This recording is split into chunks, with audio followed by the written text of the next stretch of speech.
Diabetes is something I've had for a while now, and when I first got it, it seemed worrying, and it really shouldn't have been because the nurses and that they've taught me they talk you through it, and you really know how to do it.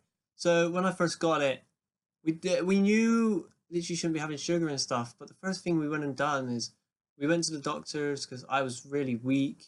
I was weeing a lot, I was drinking a lot, and so we went around our local doctors, and they basically said straight away. I gave them a wee sample, and they basically said, "Yeah, you've probably got diabetes."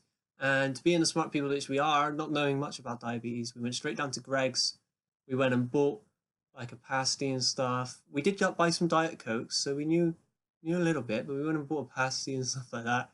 We popped round to the doctor. We went round to the hospital, our children's hospital, and we waited there for a while.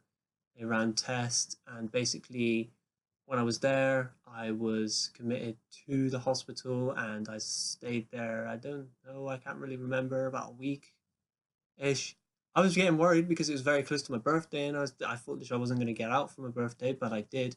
And boy, it started off well. I had my own room, and it was nice. But throughout the night, they'd come in and they prick my finger and they test my bloods to see if they're okay and stuff. I was on a the need, I can't remember what they're called, where you get the needle and you put it in your arm, and I was constantly putting insulin into my body, trying to regulate it because I went in with a 25. It's really, you shouldn't be walking. So I powered through it somehow. I powered through it for like a week.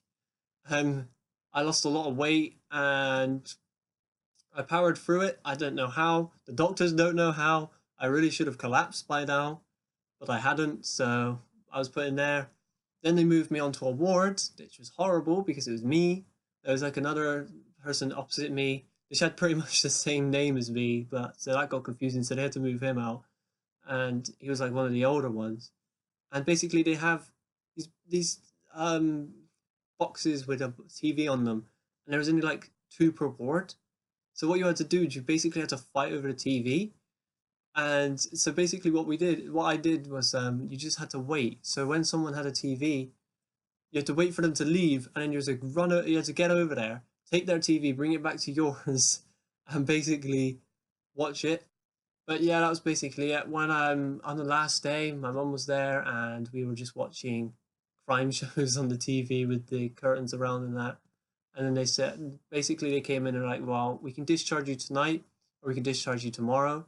And there was like a young kid in the ward at this point, flipping screaming. I was like, I want to be discharged tonight, and they're like, all right, we'll do the best. We get in the car to leave. Some friends picked us up. We're about to leave, and we go, yeah, we forgot the insulin pen. So we had to run back in, get the insulin pen, and then we actually got to leave. So yeah, from then on, as it kept going along, they were like, I actually didn't have a hypo while I was in hospital, which was also weird for them because most people do have a hypo. So I was there. So my first hypo was at home, and I was sat in my bed, and I was like, oh, I feel a bit weird. Testing my bloods, having a hypo, and then yeah, so I just yelled to mom, I'm having a hypo, and we thought it was a worrying thing at the time, but now that being here is it's just something which happens daily, really. Well, not daily, but it can happen. It happens at least 2 or 3 times a week and stuff like that. But diabetes is all about like maths and stuff, really, and just finding patterns about yourself and dealing with them. I do my bloods 6 times a day, and they don't really they hurt at the beginning, but once you learn the pattern and the levels of how you want to use the pricker, because it has numbers on it and stuff, it makes it a lot easier. Injecting insulin again was a worry at the beginning, but it's fine. You can inject in the back of both of your arms, either side of your belly button, your legs, and stuff like that. So it's just another thing. I can't, for one, inject in my legs and stuff. But yeah, it's completely fine. Deal with it in your own ways. Once you find your patterns and stuff, it's good. Hypos is something that you get every once in a while. Your blood's dropped too low, and you just have to have a sugar or wait 10 minutes and stuff like that. But it's completely fine once you know how to deal with them. It's basically just an extra hassle. That you're like, oh, I'm having a hypo. It's not something to worry about. And then hypers, you just have to drink. You just once you know how to deal with them, you're completely fine. You just deal with them. It's normal, and yeah, it's job done. Eventually, you'll get onto carb counting and stuff like that. But again, that's fine. Your nurses will talk you through it.